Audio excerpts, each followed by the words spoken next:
The rain pelted against my apartment window like tiny fists demanding entry, matching the pounding in my chest. I stood in the cramped bathroom, staring at the pregnancy test on the edge of the sink, the 2 pink lines blurring through my tears. 5 tests, all positive. My hands trembled as I picked up my phone, scrolling to Michael's number. 7 weeks since he'd disappeared with the rent money, my savings, and apparently something more permanent. "You need to know what you did," I typed, anger and desperation fueling each word. "I'm pregnant, and it's yours. You can't just walk away from this." I hit send before I could reconsider, then slumped against the cold tile wall, sliding down until I hit the floor. The tiny studio apartment closed in around me. Bills covered the kitchen counter, most stamped with final notices in angry red letters. My waitressing job barely covered food, let alone the back rent or the doctor's visits I'd need. The phone in my hand vibrated, and my heart leapt to my throat. Unknown number calling. I hesitated, then answered. "Michael?" Silence stretched across the line, followed by a voice that definitely wasn't Michael's, deep, controlled, with the slightest hint of an accent I couldn't place. "I believe you have the wrong number." My chest tightened. "I'm sorry, but I'm curious," the voice continued, something dangerous threading through the words. "Who is this Michael, and what exactly did he do?" I ended the call immediately, my fingers shaking so badly I dropped the phone. I quickly checked the message I'd sent. The number was different from Michael's by a single digit. Horror washed over me as I realized what I'd done. Confessed my pregnancy to a complete stranger. 3 sharp knocks at my door made me jump. No one ever visited me. I crept toward the entrance, peering through the peephole. A tall figure in a black coat stood in the hallway, shoulders broad enough to block most of my view. Probably just a neighbor or maintenance. I cracked the door open, chain still in place. "Can I help you?" His eyes locked with mine, dark and calculating, taking in every detail of my face. Not a neighbor. Definitely not maintenance. The air in the hallway seemed to shift, growing thicker, charged with something I couldn't name. He wore an expensive suit beneath his coat, a contrast to the dingy hallway of my apartment building. His presence felt like a shadow falling across my entire life. "You can start by inviting me in, miss." His voice was the same as the one on the phone, the one that had called me back moments after my misdirected text. "I don't know who you are," I managed, my voice barely above a whisper, the corner of his mouth curved slightly. Not quite a smile. "My name is Alexander Volkov. And you just sent me a very interesting message meant for someone else." My grip tightened on the door. "That was a mistake. I apologize. A mistake worth discussing." His gaze traveled down to my midsection, then back to my face. "Especially if this Michael has left you in a difficult situation." A tall figure appeared behind him, a man with an earpiece and an expressionless face. A bodyguard. The reality of who might be standing at my door began to dawn on me. "I don't want any trouble," I said, moving to close the door. His hand shot out, palm flat against the wood, stopping it effortlessly. "Neither do I, which is why we should talk." A pregnant woman, abandoned, sending desperate messages. His voice softened, almost imperceptibly. "I can help. I don't need help from someone I don't know." "You need help from someone. Your door suggests you can't pay rent, your eyes say you haven't slept, and your message says you're carrying a child with no father in sight." His assessment cut through me like a blade. "I'm offering assistance, not charity." Something in his words, in the way he stood there, powerful, commanding, made me hesitate. I was drowning, and he appeared to be offering a lifeline. In my exhaustion and desperation, I made the first of many mistakes.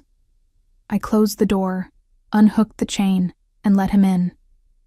He entered my apartment like he was walking into a boardroom, assessing everything with a swift, calculating gaze.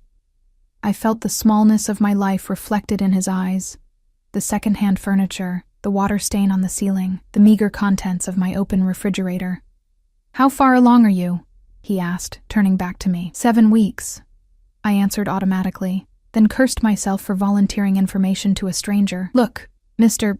Volkov, I appreciate whatever you're offering, but you don't even know what I'm offering yet."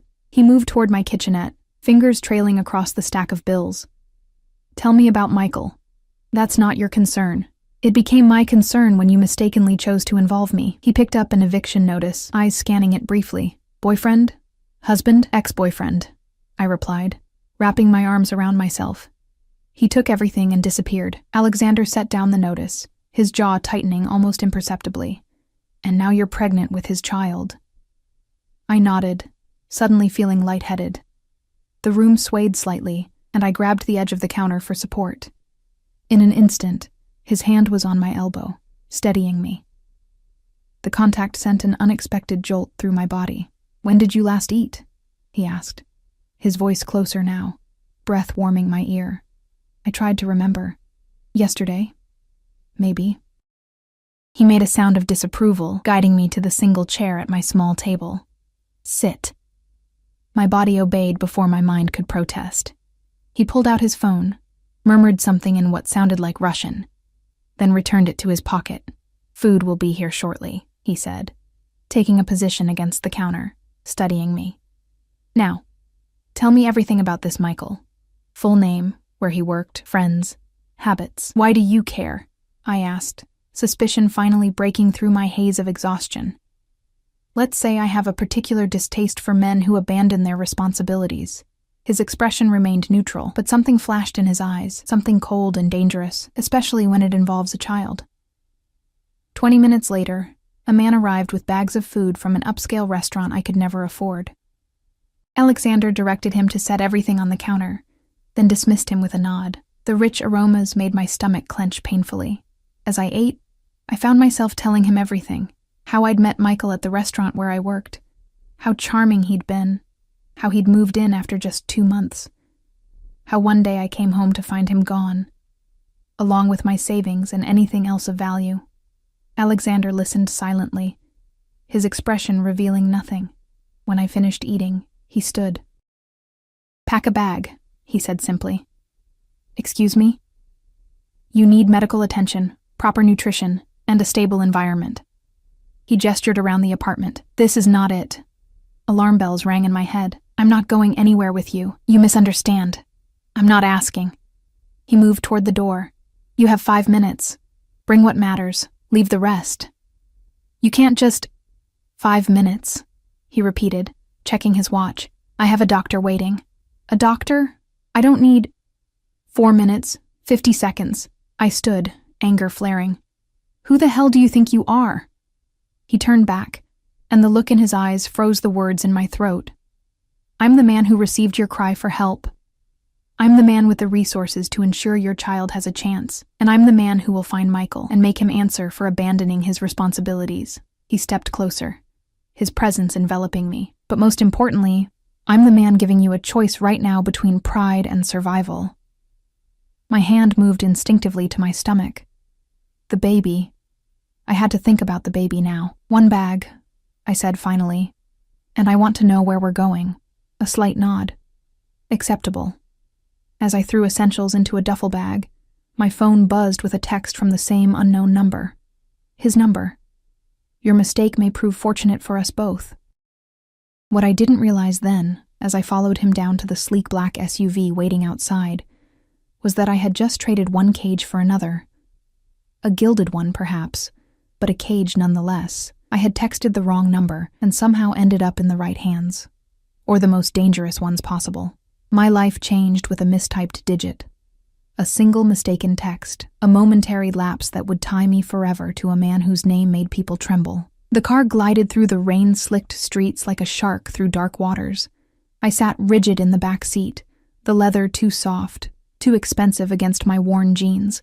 Alexander sat beside me, not touching, yet somehow filling the entire space with his presence. His driver and the bodyguard occupied the front seats, silent sentinels separating us from the outside world.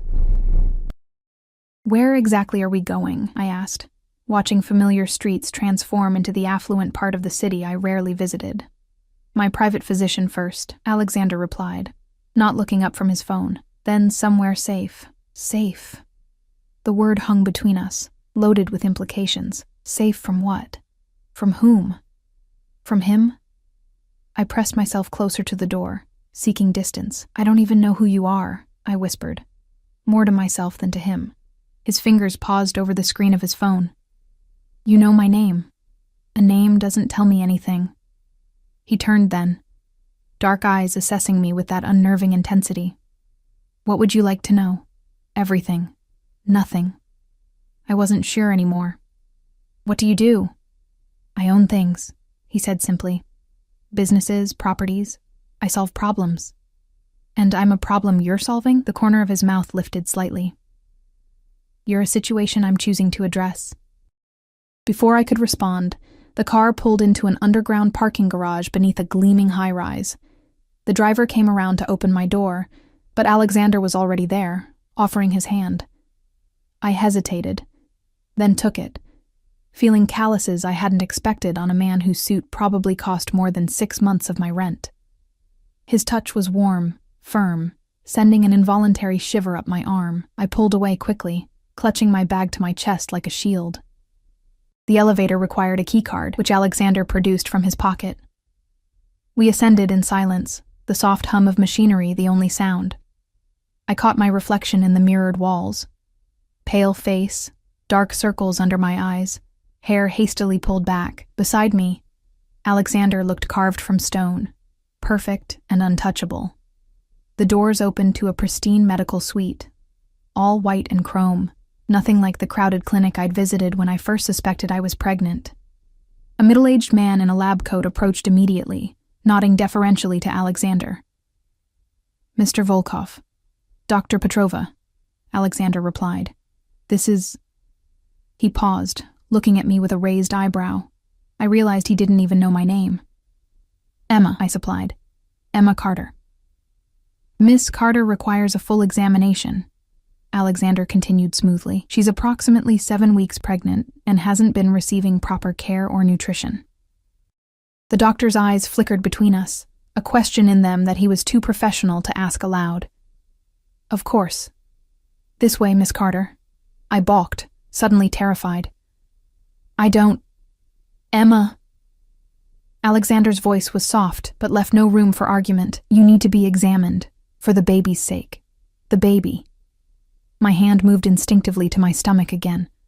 I nodded, following the doctor, feeling Alexander's eyes on my back with every step. The examination was thorough but gentle. Blood drawn, vitals taken, questions asked in a clinical, non-judgmental tone. When the ultrasound wand touched my abdomen, I gasped at the cold gel. There, Dr. Petrova said, pointing to a tiny flicker on the screen, your baby's heartbeat. Tears sprang to my eyes unbidden. A heartbeat, real and strong and undeniable. My baby. Is the baby okay? I asked, voice trembling. The heartbeat is strong, he confirmed.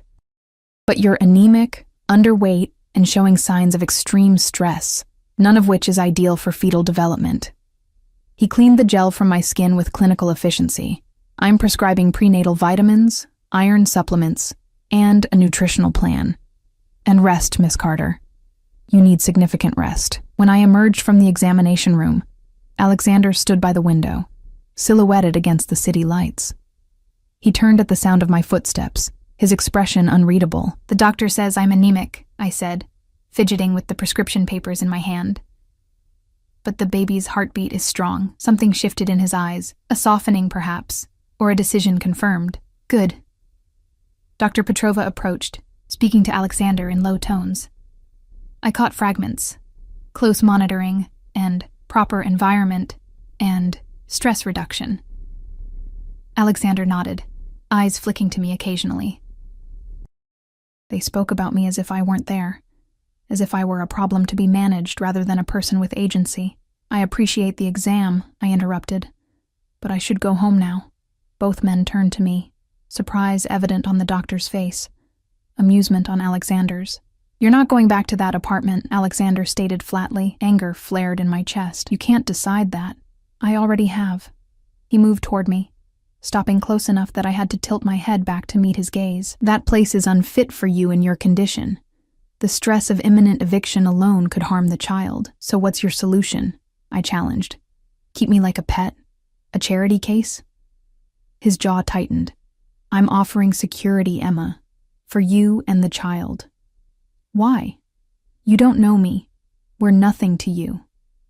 Perhaps I see potential. His eyes traveled over my face, lingering on my lips for a heartbeat too long. Or perhaps I simply despise men who abandon their responsibilities. Mr. Volkov, Dr. Petrova interrupted gently. The prescriptions will be filled immediately, Alexander finished, not taking his eyes off me, and delivered to the penthouse. Penthouse? I echoed. My residence, he clarified.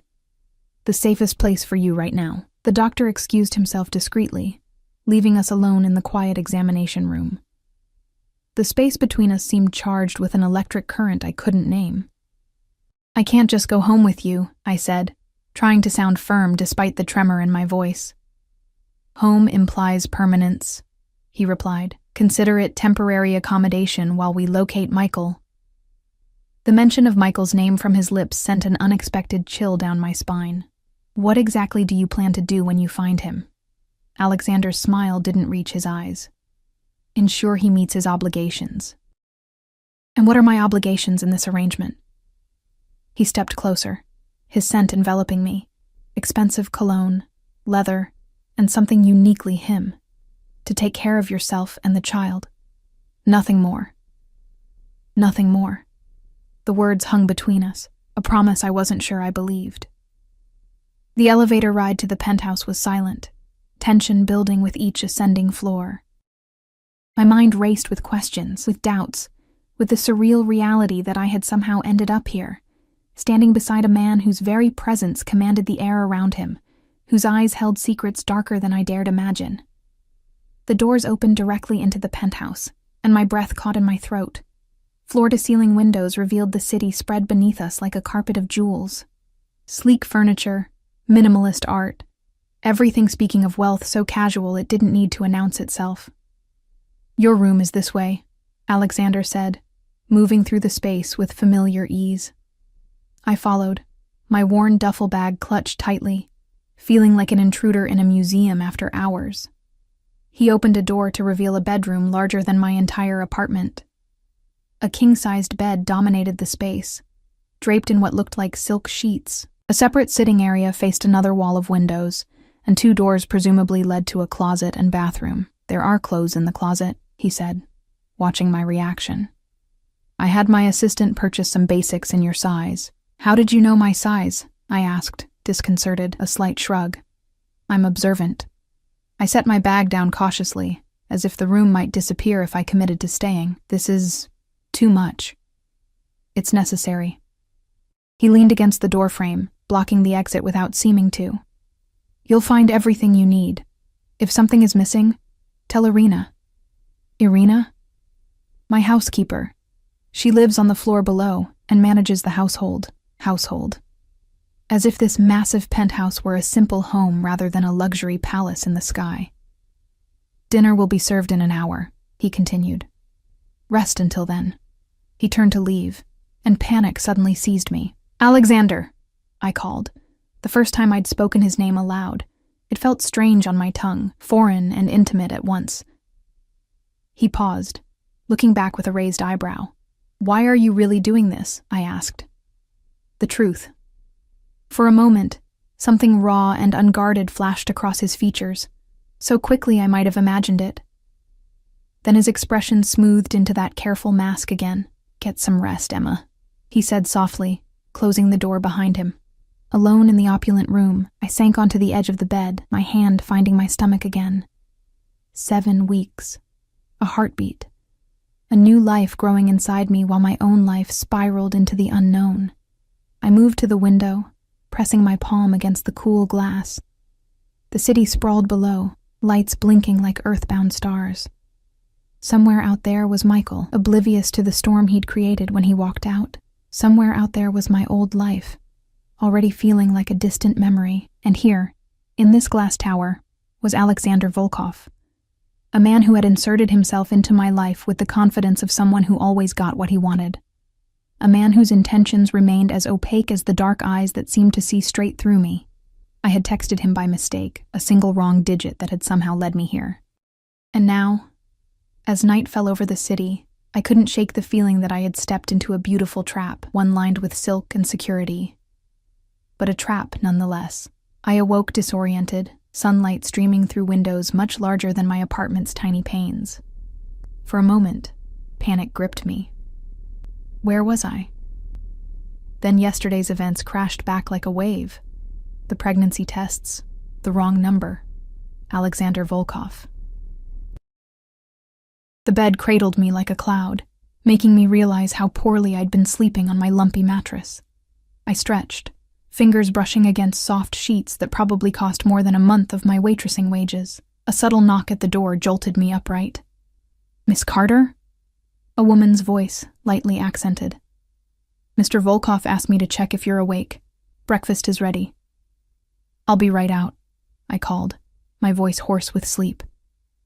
The bathroom attached to my room was bigger than my entire kitchen at home, with a rainfall shower, a soaking tub, and marble everywhere. I found my toiletries already unpacked and arranged neatly on the counter, alongside new items: expensive shampoo, lotion, makeup. The invasion of privacy should have angered me, but exhaustion had dulled my defenses. After showering, I discovered the closet stocked with clothing in exactly my size. Simple, elegant pieces that looked casual but screamed money.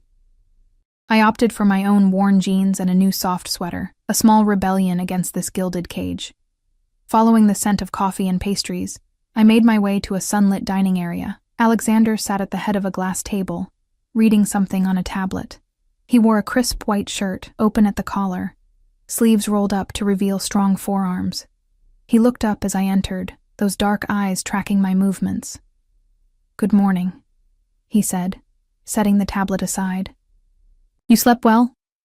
"Too well," I admitted, taking the seat he gestured to. "What time is it?" "Almost 11. A slight smile played at his lips. "You needed the rest."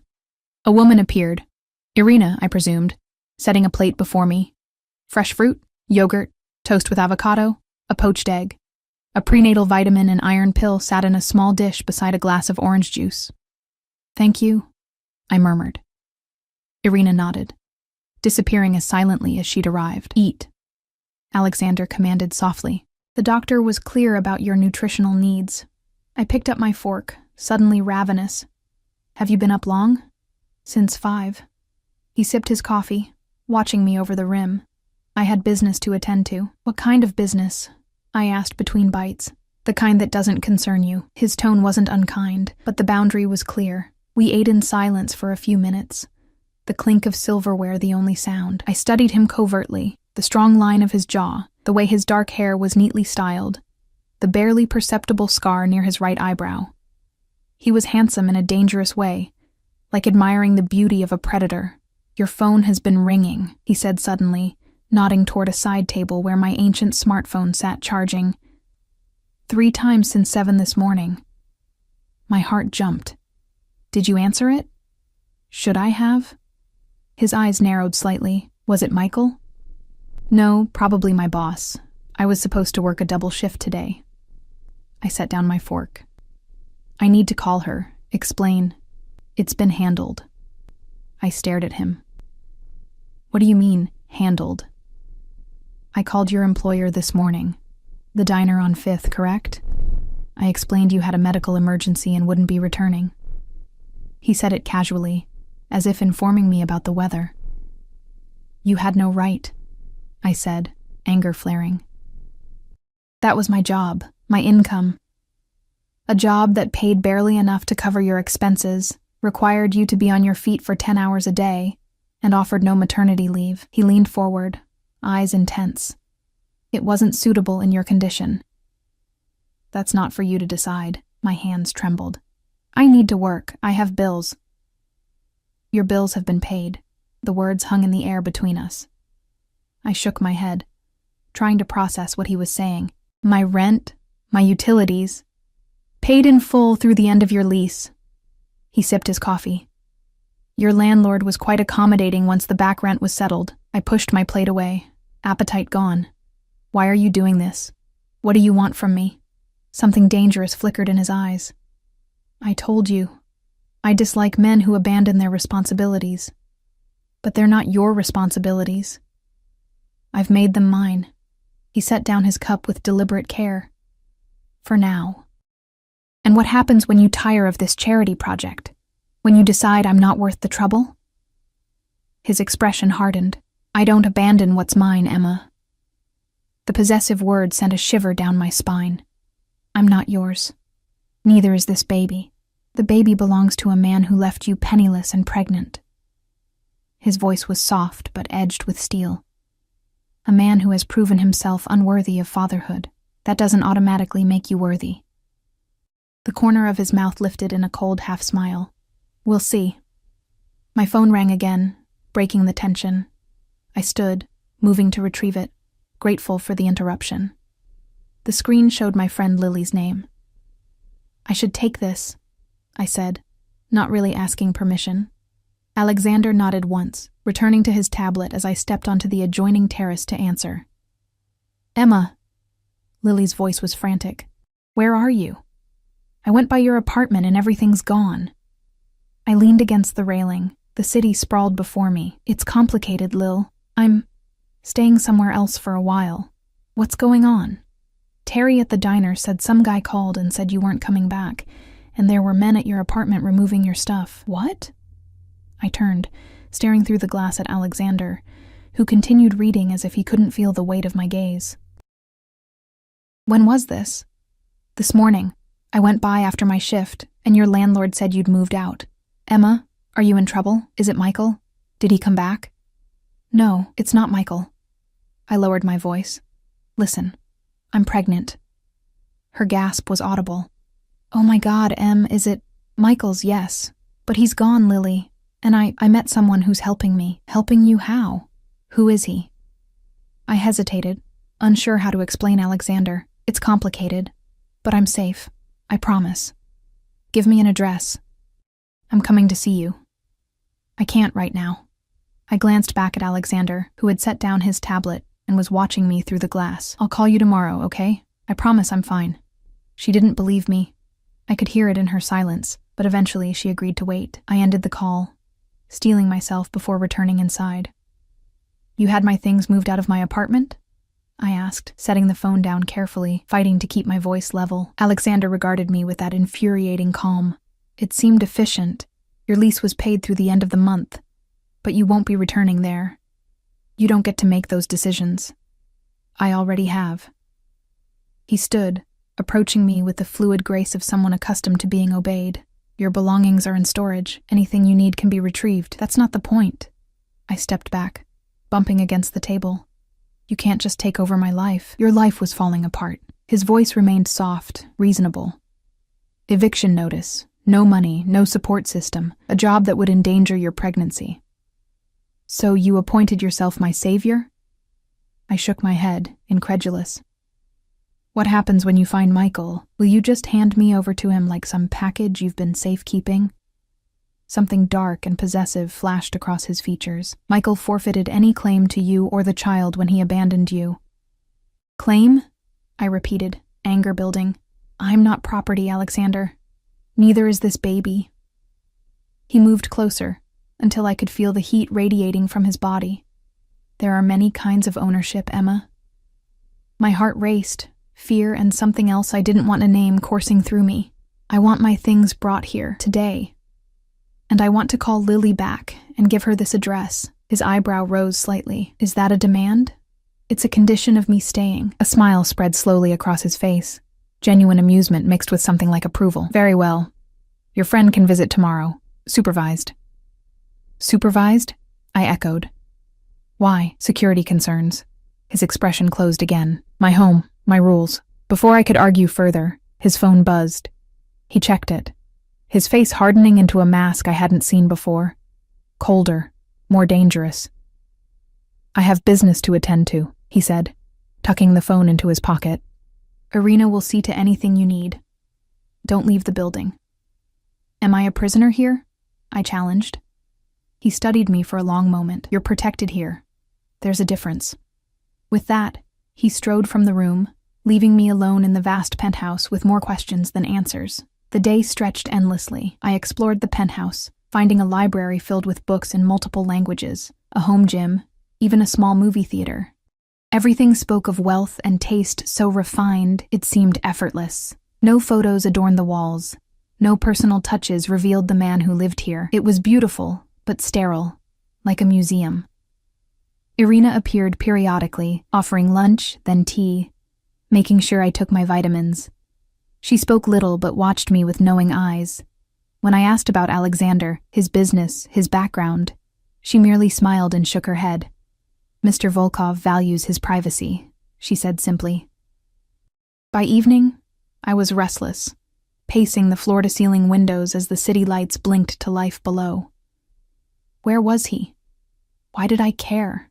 The thought of being alone in this massive space overnight made me uneasy.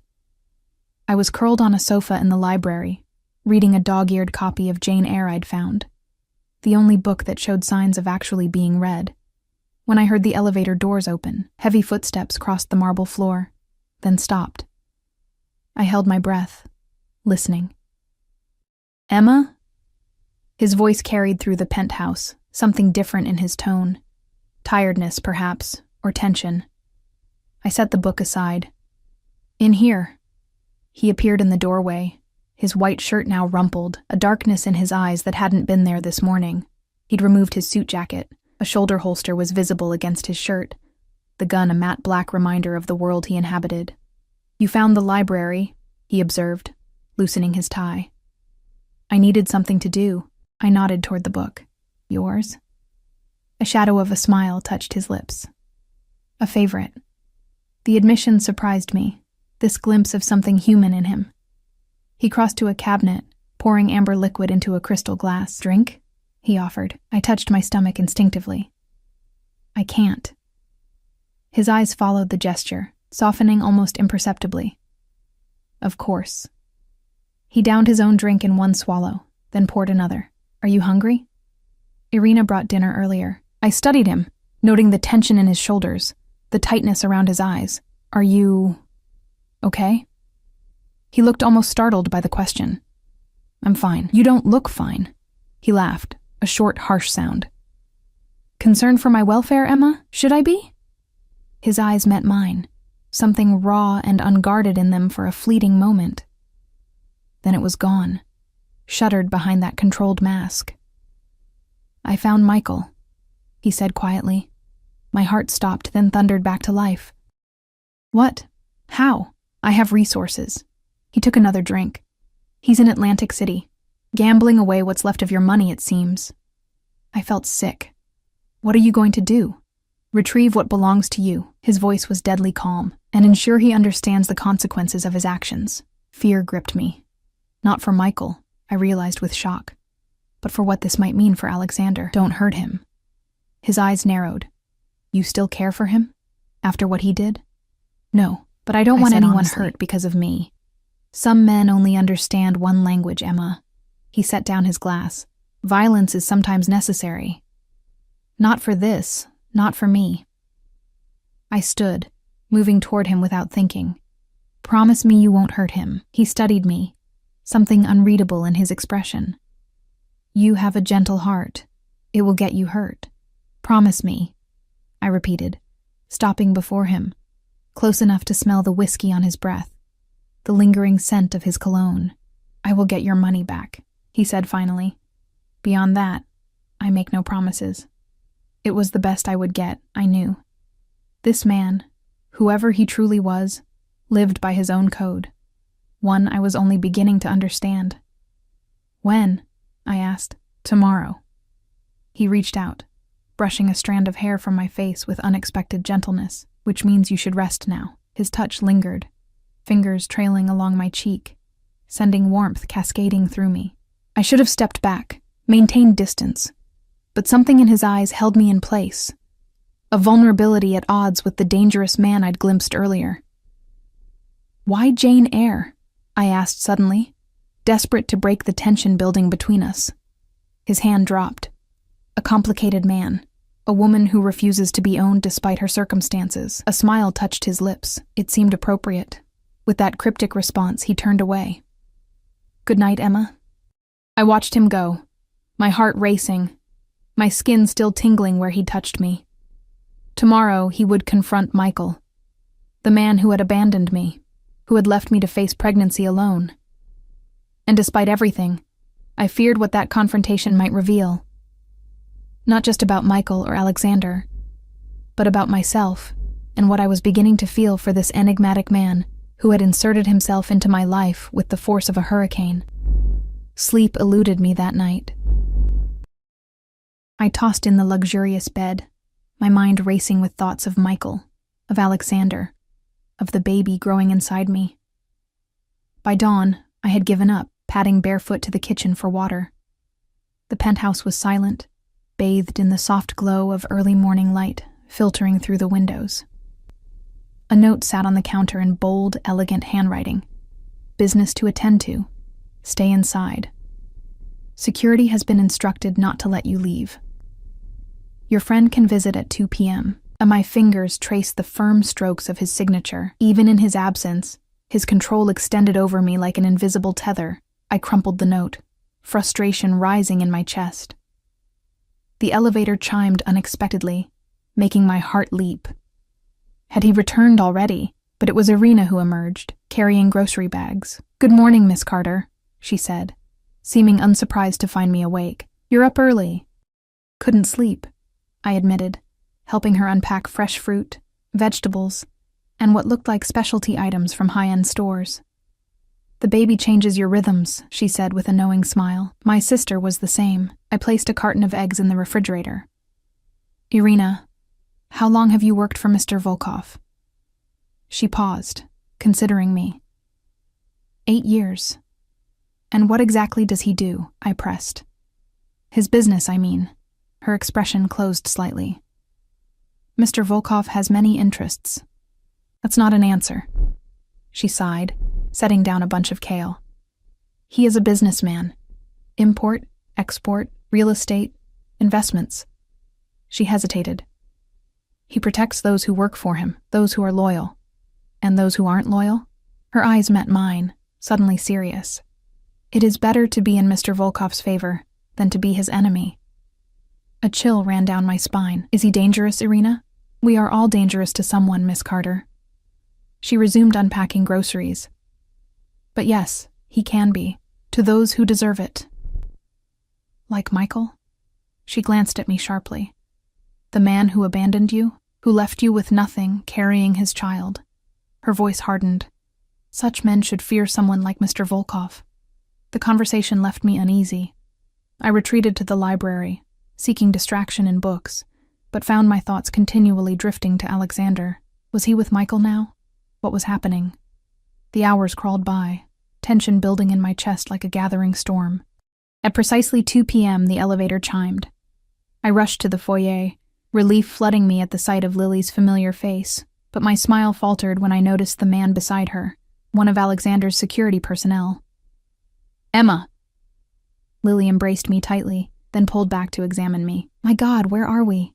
This place is insane." "Come on," I said, leading her to the living room. "I'll explain everything." The security guard took a position by the elevator, pretending not to listen as I told Lily a censored version of the past 2 days. The pregnancy, the mistaken text, Alexander's unexpected help. "So this guy, this total stranger, just decided to take care of you because what? He hates deadbeat dads?" Lily's skepticism was palpable. "Emma, that's not normal. What does he really want?" "I don't know," I admitted. "But I needed help, Lily. You saw my apartment, the eviction notices. I was drowning. And now you're living with some rich guy you don't know." She lowered her voice. "Who exactly is he? Have you Googled him?" I shook my head. "Well, I did," she said, glancing nervously toward the guard. "There's not much, which is weird for someone this wealthy.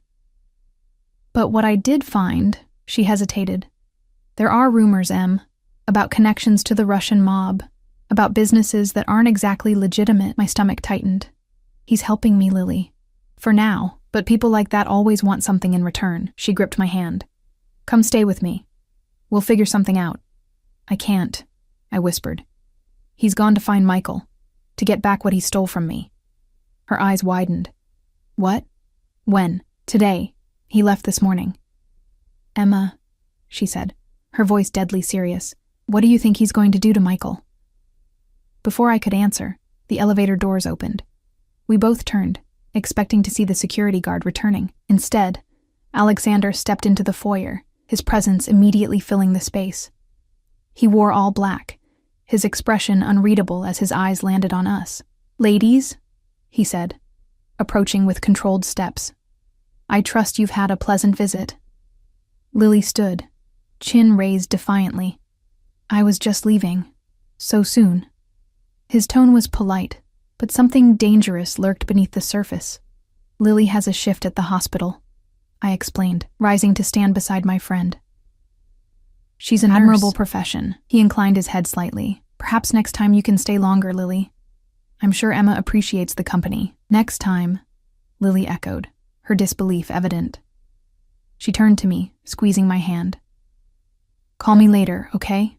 I nodded, watching as the security guard escorted her to the elevator. The doors closed, leaving me alone with Alexander. The silence stretched between us, heavy with unasked questions. "Did you find him?" I finally asked. Alexander moved to the bar, pouring himself a drink. "Yes." "And?" He turned, studying me over the rim of his glass. "Your money has been recovered, what was left of it." He reached into his jacket, producing an envelope which he set on the coffee table. "It's all there. With interest." I stared at the envelope, afraid to ask the next question. "Michael will no longer be a problem." His voice was flat, emotionless. My heart hammered against my ribs. "What does that mean? What did you do to him? What was necessary?" He set down his glass. "He won't bother you again. Did you hurt him?" I pressed, moving closer. Alexander's jaw tightened. He was resistant at first. Eventually, he understood the situation. "Tell me what happened," I demanded. "I need to know." His eyes locked with mine, calculating, measuring.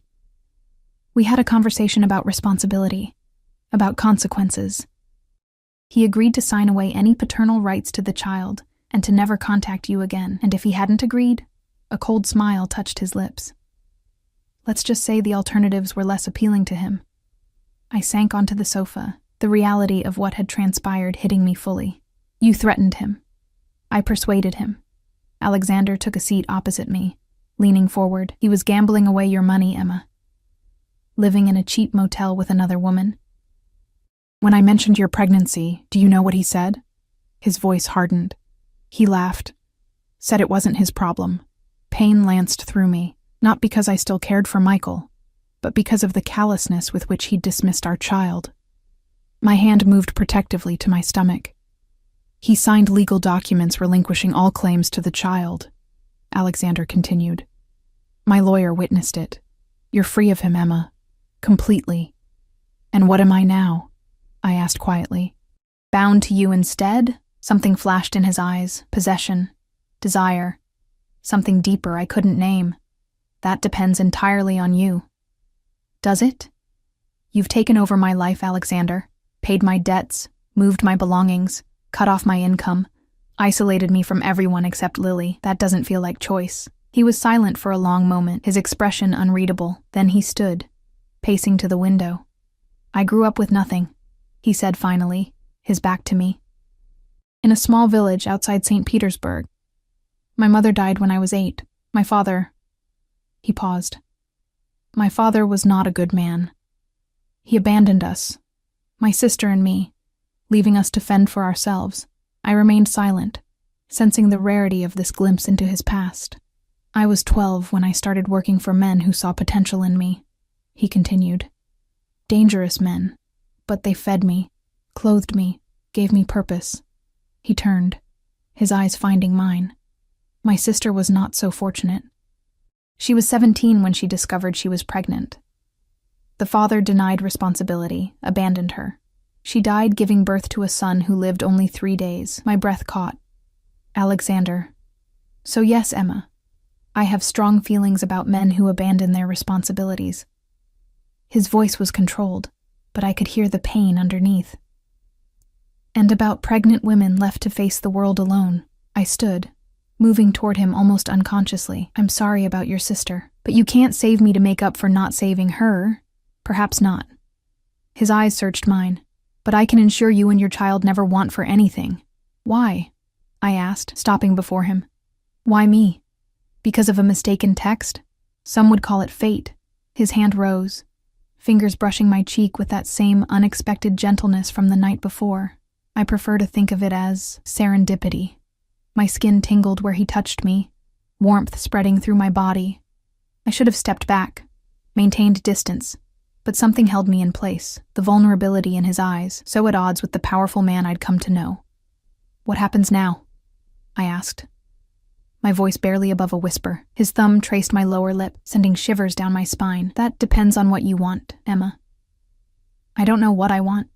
The admission felt raw, honest. Everything's changing so fast. Then stay, he said simply. Stay until you do know. As what? Your guest? Your charity case? His eyes darkened. As someone under my protection, someone He hesitated, seeming to search for the right word. Someone I care for.